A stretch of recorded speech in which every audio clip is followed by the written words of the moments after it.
Аз съм българче в чужбина, живея и уча в България. Да, в България.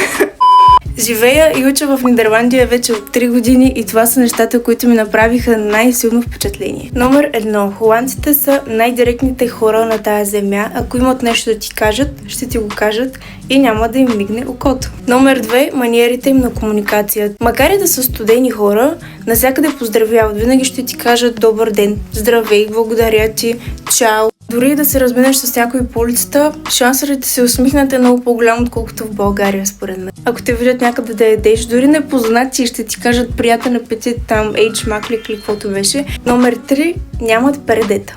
Ако си се разхождаш свободно по улицата, ще видиш на всички къщите, техния хол, техния телевизор, какво гледат, кои хора са вътре, какво правят. Всичко се вижда. Имат понякога замаскирано една част на прозорците, но основно може да направиш така и да им виждаш през къщата. Номер 4. Масово ядат сандвичи. Дори мъже, които са по 2 метра, обядват един сандвич с кашкавал, доматче, марулка, малко шунка. И това е обяда, докато в България ще ядеш леща, ще ядеш боб, месо, салата. Малко по-разнообразно е, докато тук сандвич, багета.